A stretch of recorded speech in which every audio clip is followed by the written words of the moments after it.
Hello and welcome to Boost, Booze, and Barbecue, the only podcast with a salvage title, you guys. My name is Andy, your host, as always. Coy, F. Coyson Masterson will be here momentarily. He is running a little bit behind.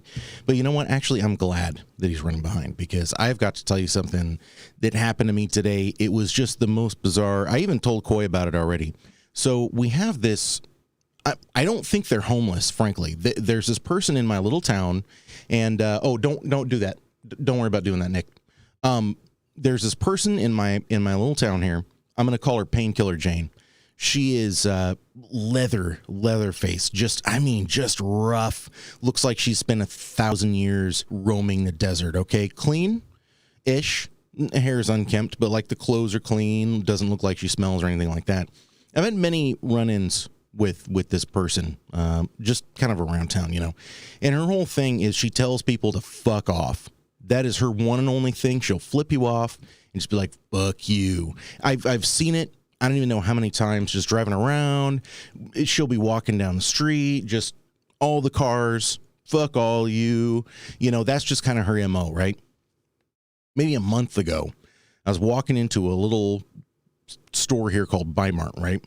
And she's there, she's near the door, and I'm thinking, oh, great, you know, she's going to ask me for $1. I don't have anything in my pocket. It's like, okay, whatever, it's going to be fine, you know, just walk on past, say no thank you, you know, all that. So I'm walking along, she goes, hey, and I do make eye contact, and I'm like, hi, how are you doing? I'm trying not to be, you know, rude, and she just looks right back at me, and I'm thinking she's going to be like, where's it, you got $1, or spare any change, something like that.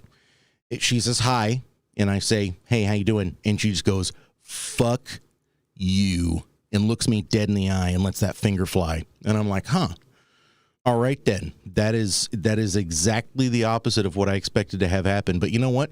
It takes any of the responsibility off of my shoulders, quite frankly.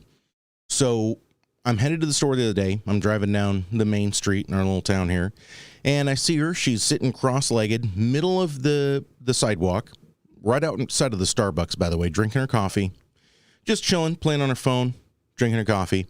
And I was like, huh, that's interesting. You know, obviously sitting in the middle of the walkway, that's not exactly normal, but everything else seemed fairly normal.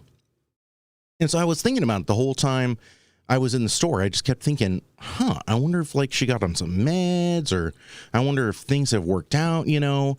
And I'm driving back the same direction, okay, and I hear people honking, and I just happen to glance over, and it's Painkiller Jane. She's laying like this across the sidewalk, head laying off of the curb, you know, and cars driving by, and she just goes, fuck you, smokes a cigarette, takes a sip of her coffee.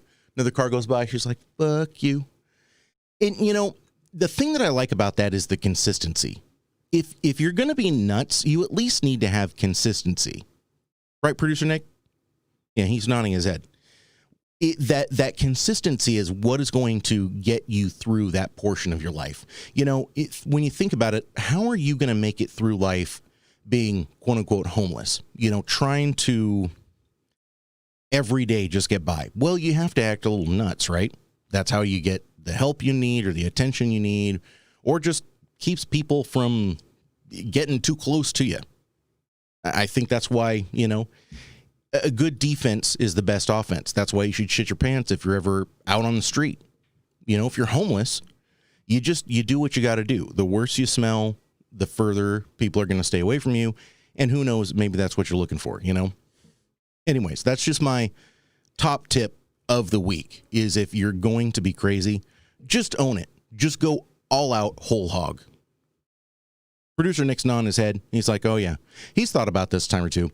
Matter of fact, I've told Coy this, I don't even know how many times. If we ever did the whole homeless thing, one of the, I want to say that it would be genius as well as unexpected. It's exactly the opposite of what you would expect out of a homeless person. If someone said, I don't have any food for you, but here, or I don't have any money for you, but I have some food, I would take that food, and with a vengeance, I would stuff it down my throat as hard and as fast as I possibly could. Didn't matter what it was. It could be a whole apple. I would eat that just whole. I would just core, stem, the little bit on the end that used to be the flour that nobody likes, all of that. It would all go straight down my gullet. Coy knows exactly what I'm talking about. He's here now. How you doing, man? Doing great. Get him mic'd up here. I was just letting the folks out there know that if I ever played homeless, my strategy would be that one person that wants to help but knows that they should not give me cash. They would give me food, and then I would break my teeth trying to get it down my throat as fast as I could. And I just go, oh God. Yeah, I'm so glad that you brought me this food. Oh, I was so hungry. Literally what I've always said is, like, you see the homeless guy that, somebody gives him a hamburger, and as they drive away, you see him hurl it at their car. When they hand me the hamburger, I'm going to take my first bite with the wrapper still on, and then kind of work it out of the wrapper and shove that down my throat. Yeah. Like that's the first food I've seen in 40 days. Like, I've literally crossed the desert with Moses, and now there's a Whopper. Right. I've been drinking out of the city center fountain. And when they see that, your chances of getting $20, I don't know the exact percentage that goes up, but it has to be 300 or 400%. I would sure think so. If it doesn't, then this is just a lawless wasteland. At minimum, the chances of you getting fries to go with your Whopper are going up. Yeah, exactly. Plus, free lunch. Hello. Yeah. I mean, I know meth kind of tamps down your appetite, but still. Well, but if they thought that you were taking meth, then maybe you eating would be like the right direction to go. Yeah, but I mean, when you're on meth and you're trying to get money from more meth, like, you just can't eat. They're not smart enough to do what we're doing. Okay, they've already succumbed to meth. Okay, automatically they're dumber than you and I are. So we have to then also assume that they're not smart enough to pretend that they haven't seen food in days just simply because they would get more money that way. True. That's true. Anyways, we must move on, Coy. Moving. I want to do a little something here. This is the Tin Cup 10 year. Yes, we tested that once before. And for me, that's the worst whiskey I've tried on the show and in my life. Yeah. And I take the lid off and there's still a cork underneath. Gotta love that. And, I went over this. I'd been waiting to try this whiskey. This is the age. This is not a cheap whiskey. $50 range, $55. I mean, it's pushing $60, I think. It's not a cheap whiskey by any means. I wanted to like it before I bought it. Right. The bottle was cool. The name is cool. Comes with a shot glass as part of the lid. Everything about this I was into. Even their ads, their advertising always shows like a dude in a Carhartt coat, like with a fly pole leaning against a rock on the riverbank, and they got the whiskey laying there with the cup sitting there. And I'm like, not to interrupt you, but Ethan D Squad is saying, "Hi guys, hey Ethan, thanks for joining." And I wanted to like it so bad, and it was the hottest, just literally hot trash. Right. So now we're gonna try it with the tasting cup. Yeah. So we're gonna do this. We're gonna do this in a certain order. The first thing I want you to do is I want you to smell it out of the neat glass. The neat glass. You need to get your nose right in the center, right dead smack center. Yeah. Okay. And now smell it out of the Glencairn, which traditionally is the glass to use. Yeah, there's a massive difference in smell. This smells like detergent and kerosene a little bit and jet fuel. Yeah. This smells incredibly oaky. You get in the middle of that. I'm getting a ton of oak and like a finish that smell finishes like maybe a touch of butterscotch, but like hard oak. And I even get a little bit of cherry wood in this. So, and smelling this, I would think I would like this. Right. I know deep down it's hot trash.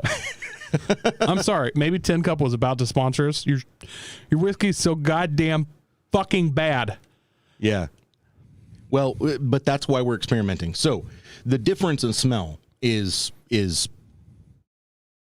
it's like night and day. Yes. Yes. No. Okay. This totally changes it. The fun thing about these glasses, you guys, is the ethanol, which is what Coy is smelling for the most part out of the Glencairn. It dissipates as it goes over the rim of these wider, big rimmed glasses. There's actually like a chemical reaction that happens, whereas the ethanol is evaporating, it follows the edge of the glass. And that's why when you stick your nose in the center, you get just the smell of the spirit instead of the smell of the ethanol. And right? for those listening, to explain the shape, this is almost shaped like an individual throttle body. It kind of has that trumpet thing going on, whereas the Glencairn here, it's like a rocket nozzle. Like it's forcing everything to a point, so all that ethanol is forced into the same spot as the actual whiskey flavor. Exactly. Flavor, smell. Whereas the neat glass kind of pulls all that ethanol away from the center. Now, I do want you to taste this. I know you have a strong aversion to it. I see you've been drinking this, so either you're out of other whiskey or you're okay with it, or you're just an alcoholic and you need a fix. I did a panel. We did a tasting. How many panels did you do? This bottle was full. It was not full, Coy. Well, I mean, there were I've drank shots. Like half of it. Yeah. It was not full. I've only... Okay. I'm going to try it out of the neat glass right now. Yeah, please. And I can't wait for this detergent oak. I don't think you're going to be getting the detergent oak.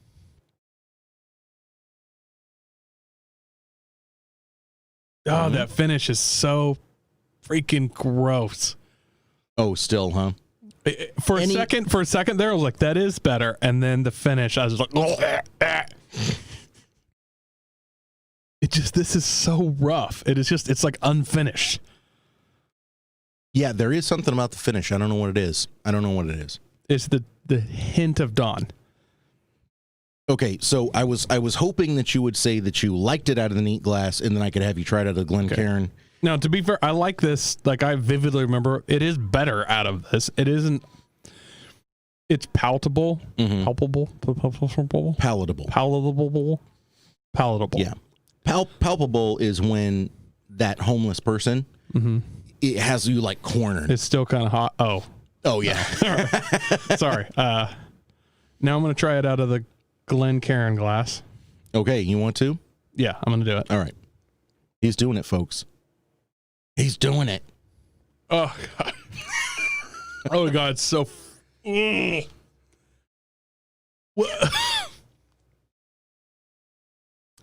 Did you try it both ways? I have not yet. Okay. I have not. It's fresh. You just tasted off the neat. You just tasted it? Yeah, it's night and day difference. It's so much worse. It was bad, and now it is worse. Yeah.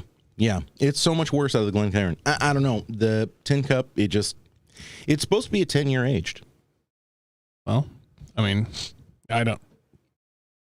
Also, Ethan D Squad says, Coy, you sound like my ex on the finish.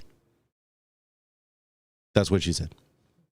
Also, he has some updates for us on the Integra, which is really, really good to hear. We will message you later and talk about that, because we may have to do a whole show on that. Yeah, we might have to have you back on, actually, Ethan. So look forward to that. Anyways, moving on. The whiskey's not good. You know what else didn't work out too good? What? Tesla's run on Pikes Peak. No, it did not. Yeah. Nick, you have those images for us?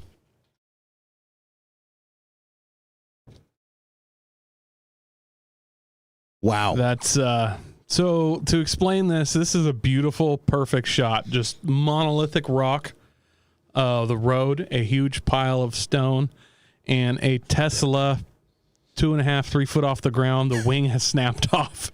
Oh, I thought that was just invisible stanchions. Well, it could be stanchions made out of the emperor's clothes. I don't know. Still, it is, there's no body damage right now, but in 0.2 of a second, this thing is about to be wrecked. Yeah. Apparently it didn't go very well, period, for Tesla. There we go. Yeah. Those of you not watching, you're going to have to find the photos. Just imagine if somebody turned a Tesla into a lawn dart. Now, to be fair to Tesla, I don't remember this driver's name, but when he did his practice runs, qualifying and stuff, he had a lot of good things to say and said it was like one of the fastest cars he's ever driven. Wow. Like he was wildly impressed. So too fast, unfortunately, because he literally just, like Coy said, lawn dart, just speared off of the road and completely ruined this car. Which is impressive because the way the weight is on these cars to get it in the air like that, Coy, impressive. Am I seeing the same thing you're seeing? Is that speed holes in the front bumper? It appears to be. Oh my goodness. You know, it may not be speed holes. I mean, they are speed holes. That may be cooling for some of the electronics since there is no grill on these, but under race situations, like speed controllers and stuff are going to get hot. So he may have some kind of cooling setup on there.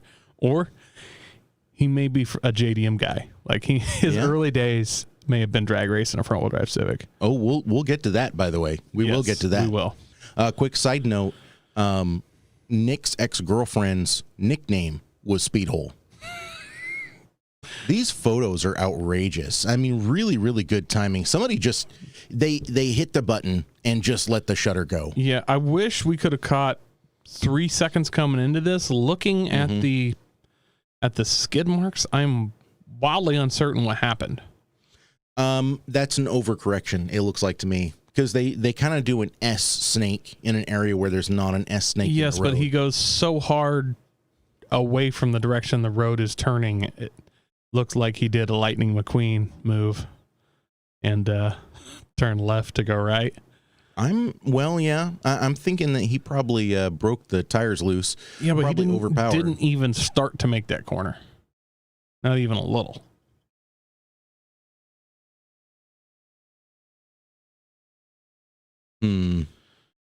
Yikes. Look at the headlight flying in there. I know, audio listeners, I apologize. It's just imagine a Tesla. This is a 3, right? Yeah, it's a 3.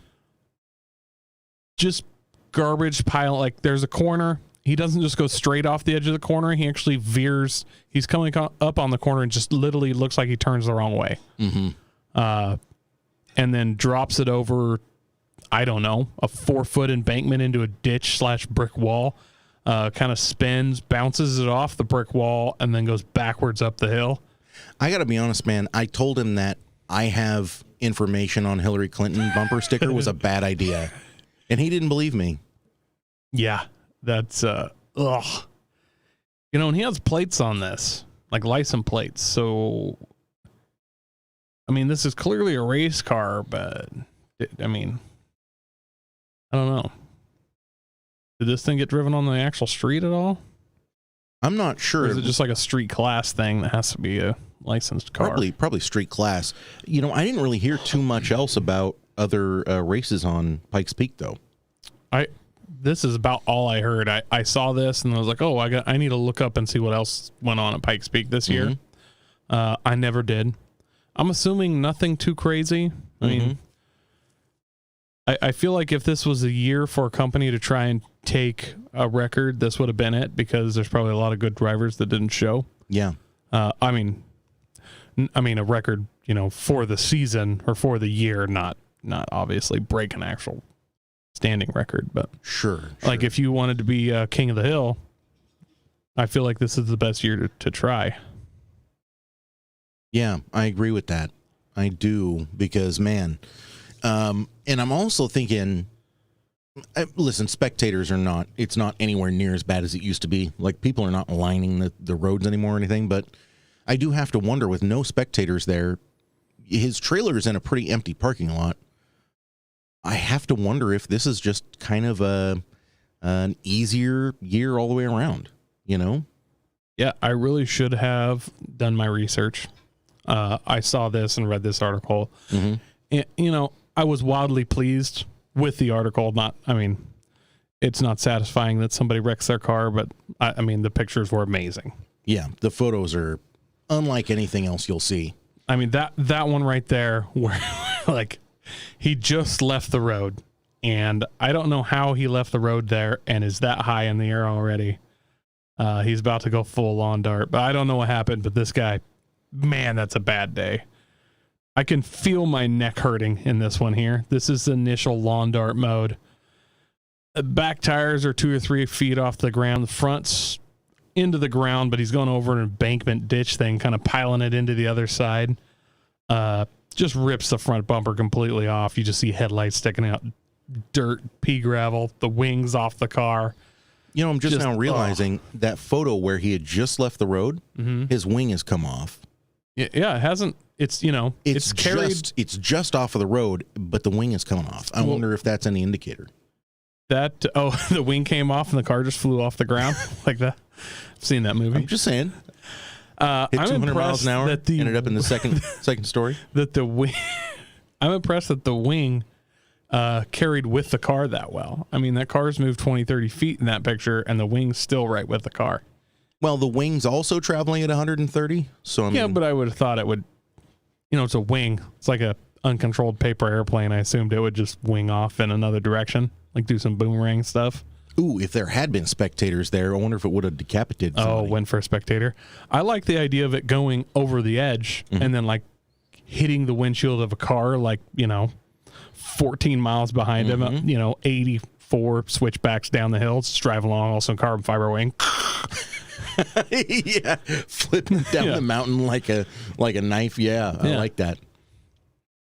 Killed a couple of mountain goats on the way down. Oh, God. You know what it reminds me of? Just a wing covered in blood lands on your windshield. I'd be looking up. Is there anything else coming down? What it reminds me of is, and I'm going to screw this up wholesale. I want to say it was in the 50s, and it was at Le Mans. Le Mans. Yeah. Which has been the site of a few bizarre, bad accidents where, like, shit happens to the spectators, right? Mm-hmm. There was one of the earlier ones, where a car went out of control and spun like a top, like hit the wall, spun like a top, but the hood came off at the same time and was spinning in the air, and it decapitated like a row of 4 people that were standing at that corner. It's a real thing. I know I'm screwing it up right now. I apologize, but we can go out there and find it. Le Mans has been going on so long. Nick, see what you can come up with. It's been going on so long, and it's such a... Look that up, Jamie. Crazy race with so much going on. Mm-hmm. There's been so many just weird crap that's happened there. Was it a Nissan GTR that ended up like winning or like doing extra good because something broke in his car? I don't remember what happened. Something broke in his car, but it enabled his car to build like twice as much boost as it was supposed to. And I believe that was before, I think it was before they changed put the chicane in the long straight or something. I just remember the chicane's been in since the late 60s or 70s. Has it? No, then maybe it was. I just remember there was something where he like got crazy records and stuff because something in his turbo broke that actually made the car make like 300 more horsepower. I remember that. Yeah, it's a weird story, but it's super cool. Like, I wish my cars would break that way. Oh my God. Yeah. Oh my God. So much more powerful now. Yeah. Well, that sucks. Yeah, there was the Audi diesel prototype. Mm-hmm. It was crushed everyone for a long time. Right, yes. And then everybody else started doing the diesels too. There was the Nissan Aero thing where it came down to, it had 4 wheels, but it had like wheels that were just barely apart in the front. And it looked like an Aero. Do you remember that? Yeah. Obviously, the Mazda Tri-Rotor. The Delta? Nissan Delta something? I have no clue what it was called. Mazda Tri-Rotor 787B. The only car that got beat by the rule book instead of the other cars. So they just left. Well, yeah, and after it was the only, not only rotary powered, but it was the only Japanese car to ever win overall Le Mans. I thought it won twice or something. I think it just raced the 1 year. Oh, and then they immediately just outlawed rotaries. Yeah. Yeah. Well, they learned their lesson from Ford. You know, they let Ford win 4 or 5 years in a row, and then they were like, "Oh yeah, those bigger motors, no, those have got to go." 427, nope, sorry, it's capped at 305 or 307, whatever 5 liters is. Trying to think of other crazy things that has happened at Le Mans. 1955. Le Mans crash into spectators killing 82. That was a different one, actually. That was a car that lost control just as it was coming onto the spectator straight and went into the stands. The stands. Whole car. Yeah, the whole car, and it just rolled. It tumbled through the crowd, and it just smashed people over and over and over. This one was because before that, and we may find it, we may not. Which, it doesn't really. Speaking of Le Mans, Isle of the Man got canceled. Bullshit. Because of COVID. Now, say what you want about COVID. I feel like when we're doing something where the chances of you dying is higher than you living, COVID is like the least of your worries. Well, I was about to say the same thing. You have a race event where 3 people a year on average die, which on that island, like per capita, is probably higher than COVID deaths just standing. For sure. For sure. And like there's no rules like on the island anyways. Like I feel like if all the races got canceled, there's no reason Isle of Man gets canceled. Right. I feel like the only way Isle of Man gets canceled is like hurricanes and like part of the track washed out. They didn't have time to build a jump and a landing ramp. Right. I'm a little upset about this because it makes no sense to me that you would cancel the most dangerous race in the world because of COVID. It's like canceling Death Race 2000 because of COVID. You know that? Yeah, it's just like, okay, so there's a 0.0026% that they will die of COVID from doing this. There's like a 33% chance they'll just die while they're there. Okay, what if my motorcycle tumbles through the crowd and there's some old lady in the crowd that has COVID and now she's got her COVID blood all over my motorcycle and now I have it, Coy? So like your motorcycle crashes.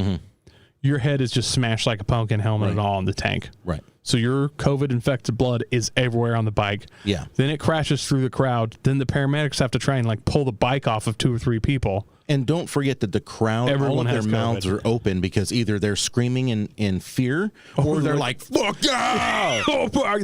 They got that move where they have their fist right in front of your mouth, you know? Yeah. Oh, my God! And then the bike hits them and rams their fist into their mouth. Yeah. But unfortunately, the blood had gotten on their fist as the bike smashed into it. So now they have to. Sadly, that may be the people that like it and are doing the fist move over, and then they cork their own mouth with their fist. They may be the only ones without COVID. Because they're corked their blocking mouth. their airway. Yeah, that's a good point. That is a good point. Look, I'm saying all your teeth are broken and you got hit by a motorcycle at 120, so it's not good overall. But, I mean, you don't have COVID. You didn't die of COVID, yeah. Yeah. Well, I mean, the records will show you died of COVID, obviously. But sure, 30 years later. All right, are we going to do the mystery beer of the week? Mystery beer of the Abyss 2019 Reserve Port.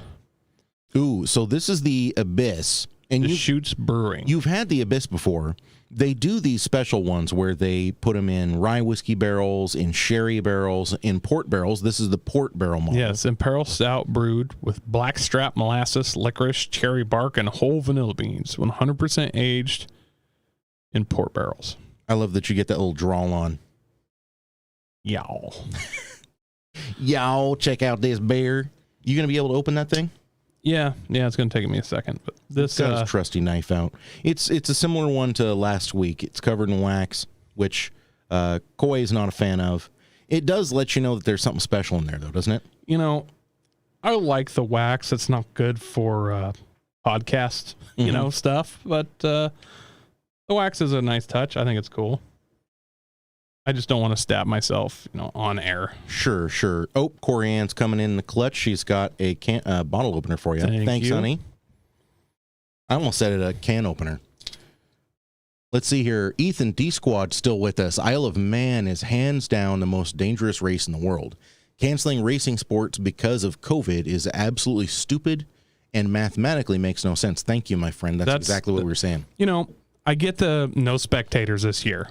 Okay, fine, whatever. I wasn't going to spectate anyways because I'm poor. But these guys all have death wishes. They're going there to die. They're going there to die. That's a really good way of putting it. That's a seriously good way of putting it. I'm just saying that half of these guys are kind of hoping that's where they go. Like they're motorcycle guys, and they're like, look, it's like a cool way to die if you're in the motorcycle realm. You know what I mean? Hey, right. He died at Isle of Man. What more can you ask for? They're basically like angsty 14-year-olds, you know. To live is to suffer. To die is to gain. But at least you get to die at 200 miles an hour on a motorcycle. Ooh, look at how dark this beer is. And this stuff is like viscous. It looks like used diesel motor oil. Dello 15 weight 40. Even the foam is like, just dark. Yeah, the foam looks like milk chocolate. This beer was any darker, cop would shoot it. All right, what do we think, Coy?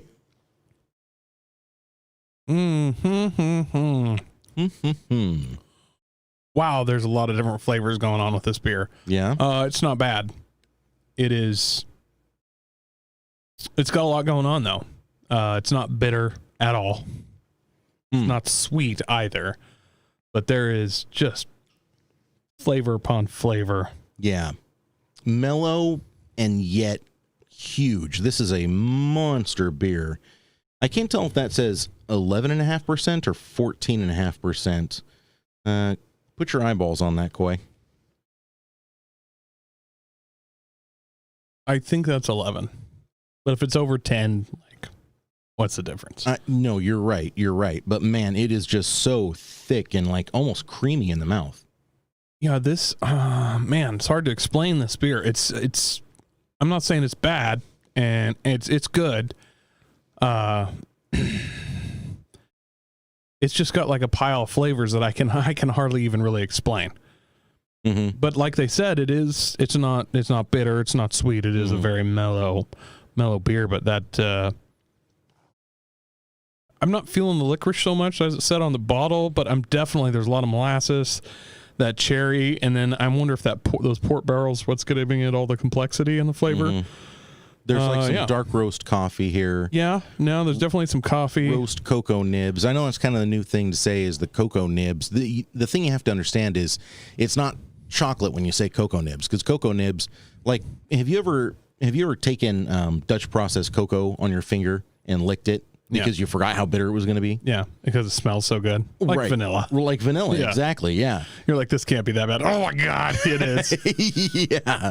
One of my favorite videos out there right now is this little kid, and you can tell he's spoiled rotten. And he's got the cocoa, and his mom's like, I told you not to do that. And he's like, tee-hee, I'm going to open it, bitch. And just keeps scooping in and has his spoon, the whole 9 yards. And he keeps looking at her like, I'm doing it in front of you, you fucking asshole. You going to do anything about it? No, you're not, because I'm spoiled. Down the hatch. And then he takes a big spoonful of it, and his face instantly changes. And she's like, you don't like that, do you? And he's just like dejected. Throws his arms down. He's got this face like, why would you let me do that? And then you can tell he chokes and he coughs and it shoots out all over the kitchen. Yeah. I'm not going to say I haven't done that. Especially when it says Hershey's across the side of the cocoa bottle, you know? You don't know. You know, I assume it's milk chocolate tasting when it says Hershey's. Well, yeah, except that it's a raw ingredient. You know, that's always the clicker. Right? I know, but everything Hershey's makes, even raw ingredients, except for cocoa, apparently, has an insane amount of either sugar or high fructose corn syrup. This kid, he looks like he's vaping. Nick, can you see what you can do for us here? Oh no, this is a fucked up video from Daily Mail or something. Now back out of that. Go to the original one. We don't want that chopped up trash. There we go. Yep. Look at this spoiled little asshole. Well, mom gives it to him. He's drinking a thing of Yoo-Hoo and Gatorade, and has his tablet. So I'm sure he's well adjusted. He's like, asshole. Give it to me. Give it to me. His mom gave it to him with a spoon in it. Delicious. Oh, fuck you. That look on his face was just like, what the fuck is this shit? Spins it around. Make sure he says Hershey's Ain't on it. Ain't this chocolate? He coughs and does 2 big poofs out of it. Oh, he's about to spit it back in. Yep. He's choking on He's hating it now. He seriously looks like he's vaping. Oh, now he's crying. Now he's pissed. There's got to be one like that with a kid with vanilla. Just, vanilla extract. See what you can come up with there, producer Nick. I wouldn't be surprised if there is something out there. Because, I mean, let's face it. Most parents have done that. Not all parents, but most. I did it with lemon juice, like actual lemon. Didn't you get yourself in trouble, though, because one of your kids turned out to like it? I don't remember. Probably. I have weird kids. I seem to recall you doing that to your son, and then you did it to your daughter, and then she was like, yummy. And then I think she got the bottle out of your fridge at some point and spilled it all over the floor because she wanted more. That sounds about right. Yeah. I've always said my son is like raising an old cat. Mm-hmm. And my daughter is like a feral hyena that's just loose in my house. Adorable feral hyena, but still feral. Does she ever apologize? Does she ever go like, sorry, Daddy? Yeah. No, yeah. Okay. Yeah. Because I know when your son gets in trouble, he just sort of like, his face loses all expression. He just stands there. He's like, fine. Yeah. You can tell he's just like, fuck.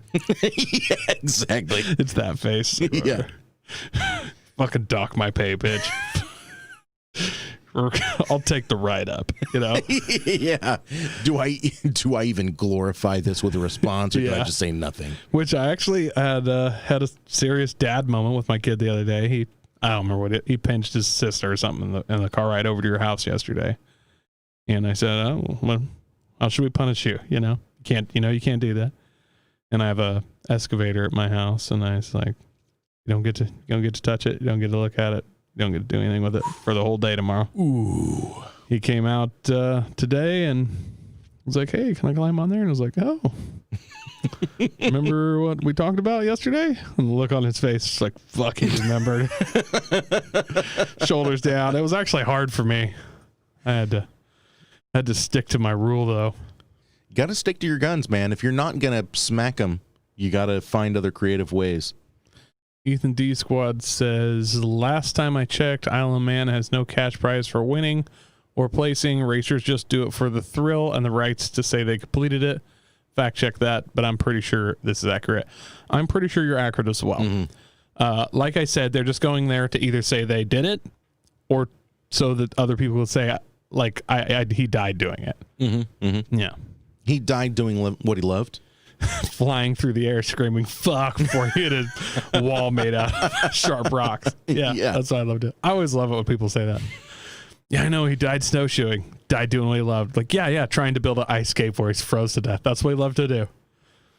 Yeah. He was parachuting, died doing what he loved, just screaming fuck till he hit a plowed field at 120 miles an hour, bounced 36 feet in the air as all his organ exploded. I'm sure it's what he loved doing. That's the funny part about it is you're doing what you love, except for when it goes wrong. You're no longer actually doing what you love, because part of what you love is the parachute opening and then you landing. Yeah, the not dying part. The not dying part. That's like people, oh, he died scuba diving. Well, at least he died doing something he loved. Oh, really? Have you ever tried to breathe underwater? No one loves it. Yeah, exactly. Yeah, it sucks. Do you remember the video of that parachutist that parachute didn't open? And I mean, he was way up there when it didn't open, and he tried his secondary chute.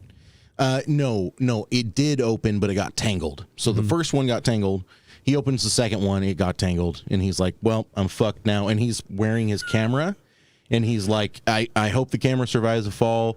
I love you, honey. I hope that you live a long and happy life. Like, kiss all the kids for me. Like, I want everybody to know that I love them. This is it. I'm really sorry about this. I'm really glad that I got to say goodbye. I'm so sorry about that.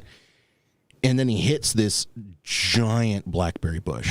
And you know how big blackberry bushes get here in Oregon. I'm not saying the dude was from Oregon, but like, if you can visualize a monster 8-foot, 10-foot tall blackberry bush, he lands right in that thing. And of course it sucks balls. He's just like, fuck. But he didn't die. As a matter of fact, I think he only broke a leg.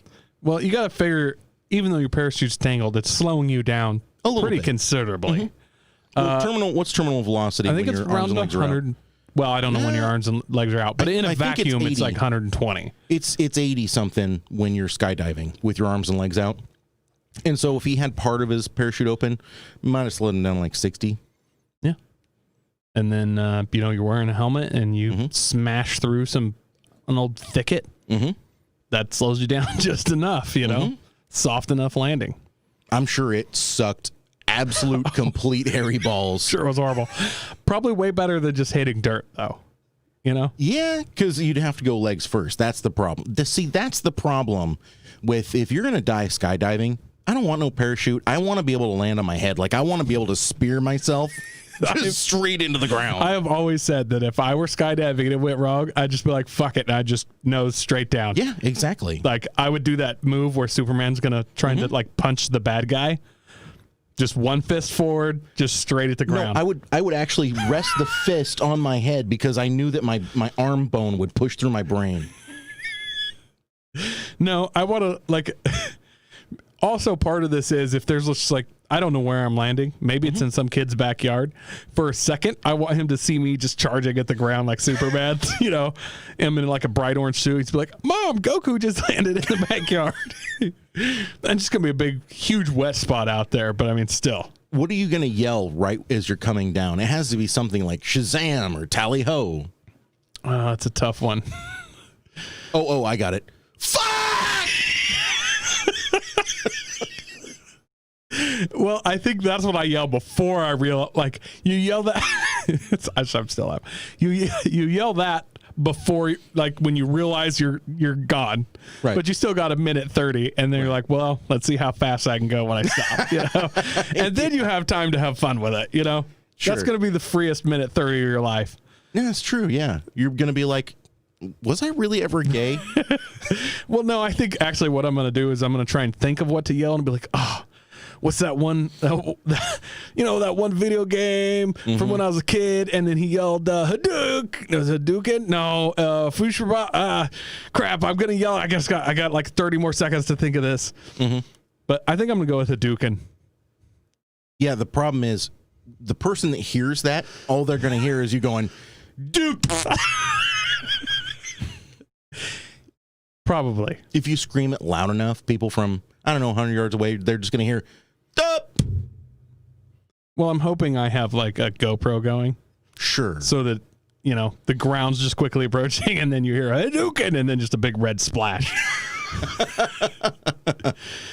That way my family, when they watch it, is like, oh my God, one final zinger, Yeah, exactly. Because that's kind of my thing is in my sleep, my wife will be like, hey, can I have some more blankets? And then I will have no recollection of it, but apparently my zinger is chambered 24/7. It's auto fire, auto targeting. Yeah. And then I'll be like, should have thought of that before you put the sheets in the wash, huh? And then, and she'll be like, that was so rude. And I'll be like, I don't know what you're talking about. I don't remember it, so I can't be punished for it. Coy has this very rare syndrome when he sleeps, he's an asshole. Well, it's not. I'm kind of that way awake as well. To be fair. Fair point. It just, you would think while you're asleep, it would be on pause. Yeah. But that's not the way it works in your brain. You're always constantly active. As a matter of fact, I don't think you would have that one last zinger before you hit the ground. I think that you would set yourself up. If you were wearing a GoPro, it would just be something. I'm trying to come up with it on the fly, but I have incriminating evidence against Hillary Clinton. Yeah. And then just boom. Yeah.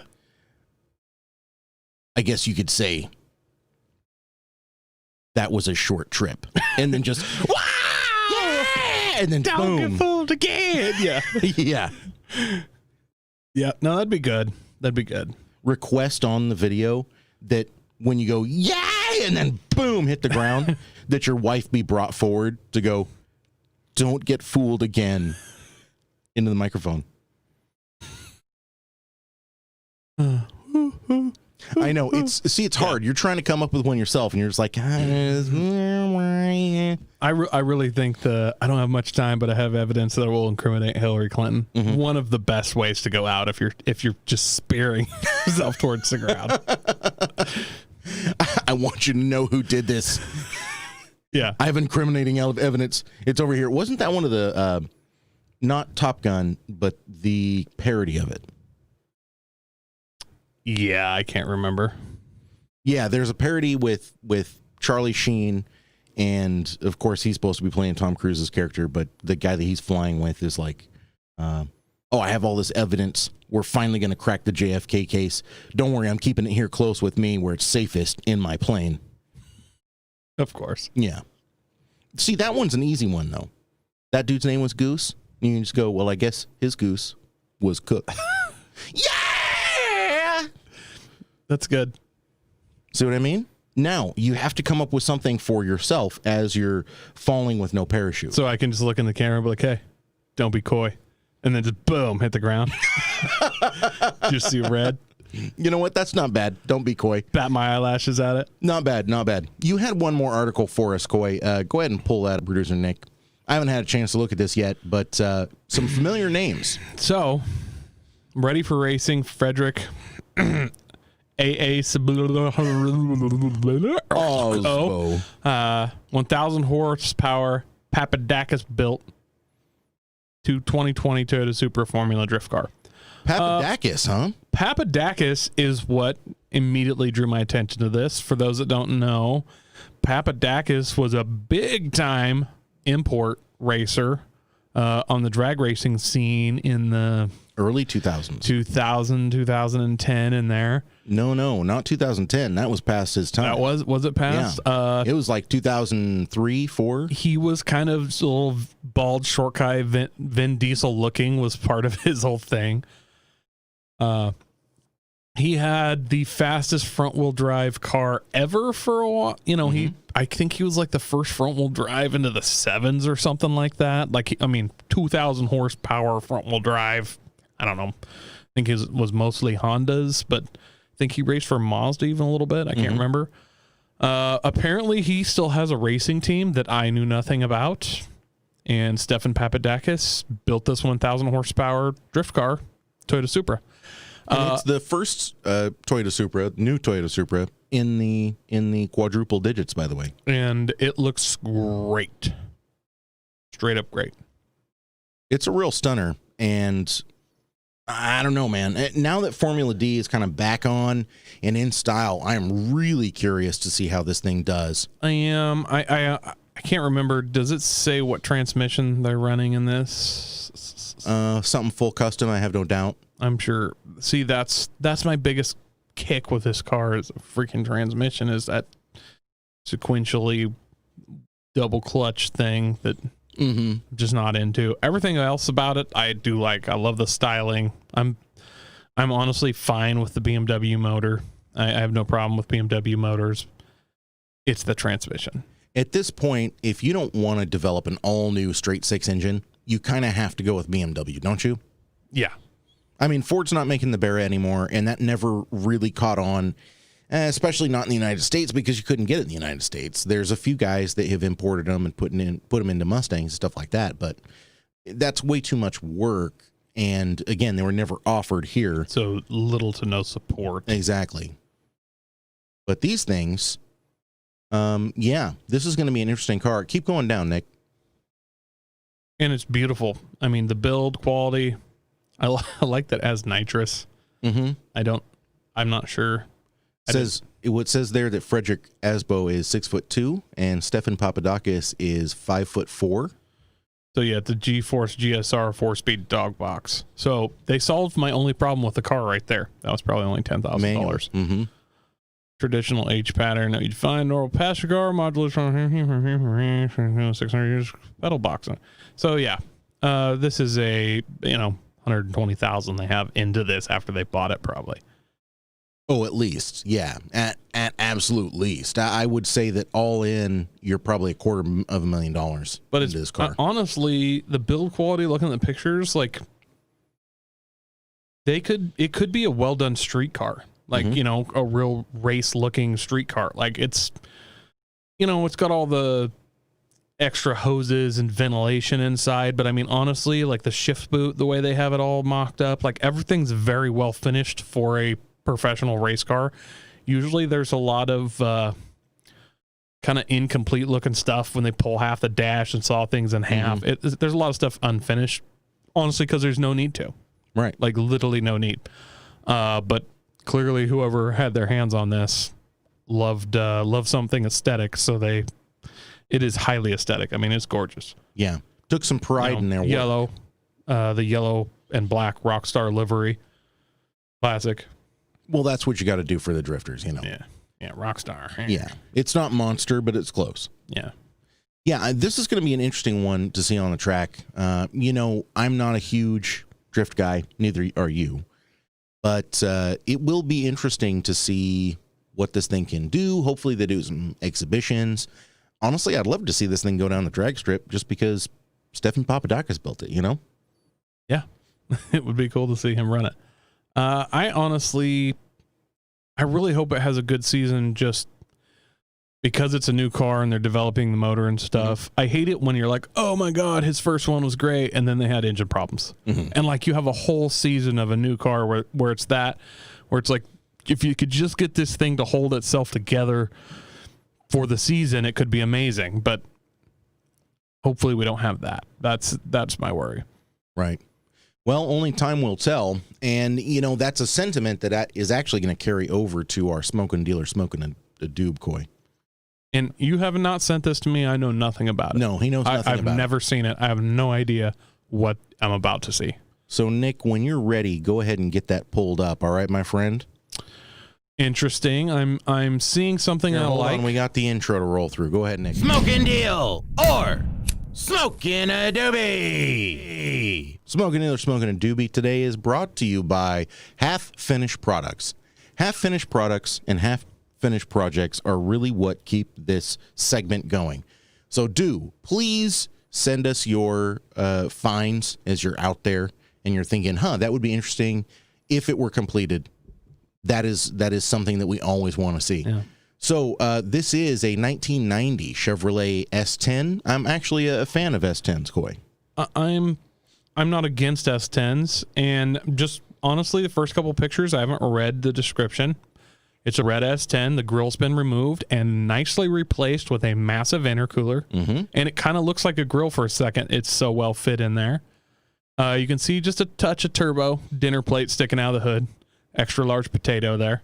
And the hood is an induction hood, fender exit exhaust. The paint looks good. And this is older 1990. I was going to say 89, but yeah, it's the older S10 body style. Fuel cell in the rear. So you're no longer going to be able to use it as a truck. I like that they left the bed liner in, though, like the plastic bed liner. You see that? It's the plastic drop-in bed liner. I think you got to protect the bed from the race gas. With the plastic drop-in race liner? Yeah. Oh, okay. All right, fine. Not a small turbo either. So let's talk about this thing a little bit. What motor do we have here? So we're going to get to that. Project Truck is about 95% done. Needs a bigger fuel pump and some tuning with the carb. Runs and drives, but would probably get it towed, only driven nearby to check for leaks. Clean title in my name. That's plus. Rebuilt Chevy 350. A 700 R4 transmission. So that's pretty robust. You're not going to have to worry about the transmission in this thing if the train is okay. Custom turbo manifolds. 3.5-inch exhaust out the fender, no trades. And so it is carbed, by the way. It has a hat on the carb, which I'm not a huge fan of. I honestly don't know diddly about turbocharging carbureted engines. I just realized that. I've never even thought about it. I don't know anything about it. Yeah, I mean, I don't really either. All I know is if I had this truck, I would probably just go ahead and drop the extra $2,000 to get one of those Holley EFI kits. It literally just replaces the carburetor, but it has 4 monster injectors in it, and you can specify whether or not it's naturally aspirated or turbo or whatever. You can size your injectors. Yeah. The price here, Coy. What do you think of the price? And what's that? $8,000? It is $6,000. $6,000. Speaking of fit and finish, I dig the dashboard. An aluminum dashboard that's well done. You can see some custom ribbing and stuff in it. That's I'm assuming that's a something that you buy off Jags or something. Just looking at it, but I would sure think so. It's got a nice little spot for the gauges, though. Looks good. Stock steering wheel, stock column, like stock seats. Man, I'm leaning towards a deal. $6,000 is, here's what I need to know. I need to know, is this an eBay turbo or is this Turbonetics turbo? Like, that's what makes this a deal or not for me. So what I can tell you right now is that he's not calling it out as a brand name turbo, and you know what that means. So here's the deal. If that was a brand name turbo and a brand name intercooler, that's $4,000, worth of turbo kit. If it's not a brand name turbo, that's $430 worth of turbo kit on a $400 S10 that may or may not run. Yes. So that's the big deal for me. If that's brand name turbo and brand name stuff, I mean, even if that's just a Garrett, I say just a Garrett turbo. If that's a Garrett turbo, which is, one of the better ones, but they make OEM stuff too. So I'm saying just a Garrett. I could see this being a deal. Like you said, I'm not a fan of the carbureted stuff. You're going to be able to talk this guy down. I feel like you're going to walk away at least $5,000. You could walk away with this, if not talk him down a little more. And if you're a drifter looking for something driftable, what better than a turbo V8 mini truck? Yeah, that's a fact. And it's an S10. I mean, it's not like these things have a huge performance following, but you can get suspension for them, lower it, all kinds of stuff. I'm sure Megan made coils for S10. Sorry, inside joke. And, and the nice thing, it was nice because when you smash the crap out of your Nissan 240, you could pick up a shell for $500. Those days are long gone. You can still pick up S10 shells for almost nothing. Yeah, seriously. Sometimes actually nothing. Mm-hmm. So if you have a built drivetrain and you can just keep picking up shells, you could learn to drift pretty good, burn through 3 or 4 chassis, and move on. This could be a great. I'm serious. 3 or 4 chassis. Well, I mean, look, if you went out there and were aggressive, like you wanted to learn, and you drove aggressively, you could easily burn through 3 or 4 chassis at park in a season. Yeah, that's fair. That's fair. You know what? I'm with you. I think that my deal price right now would actually be more in the 3,000 or 4,000 range. Call it 3,500. That's just with the information you have on it and no caveat. That's fair. I'm going to go with, I will call it a deal if this is brand name stuff. If it's not, I'm honestly not interested in it at all if it's not brand name stuff. Really? Well, I mean, I'm sure I can find a V8 swapped S10 for $3,500 if I looked. Okay, but hold on a second, Coy. What you're saying is for no money, you would be interested in this. So no, I won't say no money. I don't know what my deal price would be, but it's low. 2,000? Oh, well, yeah, I would take it for 2,000, but even 2,500? It's just, the thing is 3,000 is a hard pass. Well, here, I'm not going to say no money, but it is almost no money because I'm not interested in S10s. No, I hear you. You know what I'm saying? I'm not looking for an S10. There's really no I understand that, situation where I want an S10. And if it has a crap turbo stuff on it, I'm just like moving on. If I have to go buy good turbo stuff for it to make it any good, then I'm kind of like, I don't want to put money into an S10. I don't see why this stuff wouldn't last just as long. I mean, dude, I'm sorry, but the Chinese stuff has been since all of these companies outsourced to China, it became kind of one and the same. Like, it really doesn't matter all that much whether you get a cheap Chinese kit or not, because as their tolerances get better and then Garrett's tolerances get worse, at a certain point you meet in the middle and you just end up with a $450 turbo that's just as good as a $900 turbo. Well, my deal price on this, with a Chinese whirlybird, is probably a Bangkok basher. Yeah, Chinese chicken at 35 psi. I'm gonna say it's 3,000. I'm gonna go 3,000. 3,000. Yeah, okay, that's fine. All right, fair enough. So at 6,000, sorry, buddy, it's a doob. At 3,000, I think you and I would both be trying to scrape up our pennies. Yeah. All right. Fair enough. Go ahead and take us out, Nick. Smoking deal or smoking adobe. Exactly what this thing is worth. Let us know. Throw us a comment. If it's worth absolutely nothing, please do let us know, because we always like to hear that as well. And if you're a drifter looking for just a cheap pickup that you and you just want to roll through some chassis, like a boss, and you're going to buy it, let us know, because I want to see you go to park and roll through a chassis. Like literally roll that chassis. So I'll come spectate if you buy it for a drift car. Yes. I 100% will too. Ethan D Squad, you need to get on that, buddy.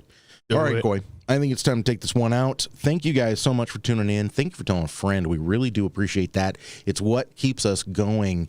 Please feel free to like and subscribe over on Facebook, on the YouTube, on the Twitch. We encourage you to do that because it is enormously helpful for us. So thank you so much. Coy, we still didn't talk about your trip through the desert. I'm sure we'll get it at some point. Yeah, we'll get there someday. It ain't going anywhere. But I do appreciate you being here, my friend. Producer Nick, thank you. And for F. Coyson Masterson, producer Nick, this is Andy. We will see you next time.